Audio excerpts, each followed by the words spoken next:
नमस्कार दोस्तों, आज मैं आपको सुनाऊंगा लालची दूध वाला और शेर, एक बहुत ही दर्द भरी कहानी। गांव से कुछ ही दूर राम प्रसाद नाम का एक बहुत ही लालची आदमी रहता था। राम प्रसाद के पास 6 गाय थी, जिन गायों का दूध बेचकर वो अपना घर चलाता था। और अभी अभी राम प्रसाद की गाय ने एक बछड़े को जन्म दिया था। लेकिन उस बछड़े का जन्म होते ही राम प्रसाद की एक बहुत ही अच्छी और ज्यादा दूध देने वाली गाय मर गई थी, जिसके मरने से उसका दूध का व्यापार बहुत ही कम हो गया था। अब राम प्रसाद उस गाय के बछड़े को बहुत ही ज्यादा नासून समझने लगा था और गुस्से के मारे उसने उस बछड़े को उसकी माँ का दूध पीने ही नहीं दिया।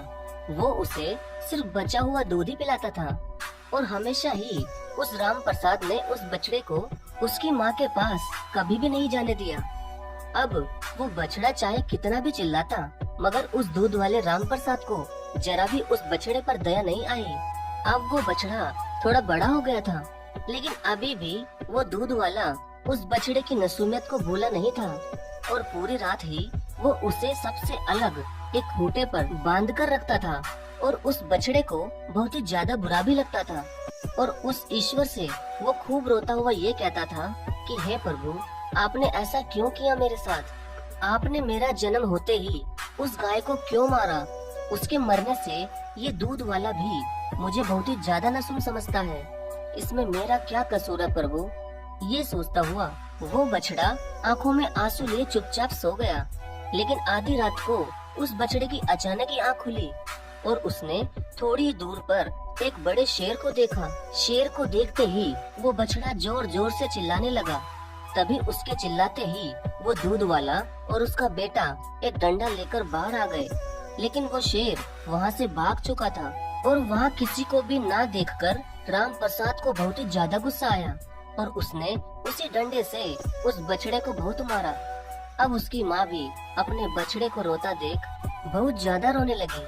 तभी अगले दिन जब वो दूध वाला राम प्रसाद अपनी सभी गायों को जंगल में चराने के लिए लेकर गया, तो अचानक ही राम प्रसाद के सामने वही रात वाला शेर आ गया, जिसे पिछली रात को उस बछड़े ने देखा था। अब सभी गाय उस शेर को देखकर भाग गई, लेकिन राम प्रसाद के तो उस शेर के आगे जैसे पाँव जमीन पर ही चिपक गए हों। वो डर के मारे वहाँ से भाग ही नहीं पाया।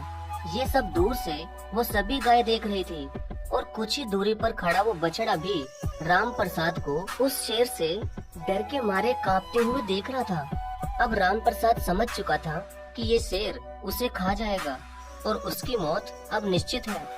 तभी जैसे ही वो शेर उस राम प्रसाद को खाने के लिए आगे बढ़ा, वैसे ही वो बछड़ा राम प्रसाद को बचाने के लिए भागकर उस शेर के आगे जाकर खड़ा हो गया और वो शेर तुरंत उस बछड़े को मारकर उसे जंगल में घसीटता हुआ लेकर चला गया।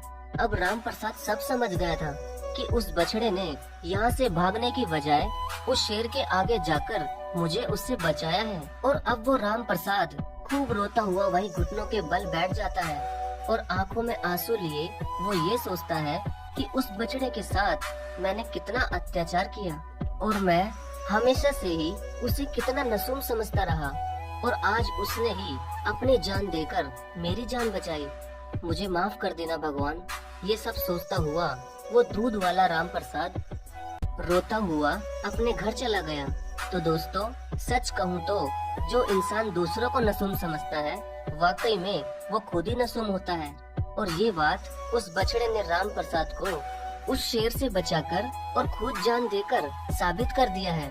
इसलिए दोस्तों, कभी किसी को नासून नहीं समझना चाहिए, क्योंकि जो भी होता है वो उस ईश्वर की मर्जी से ही होता है। धन्यवाद।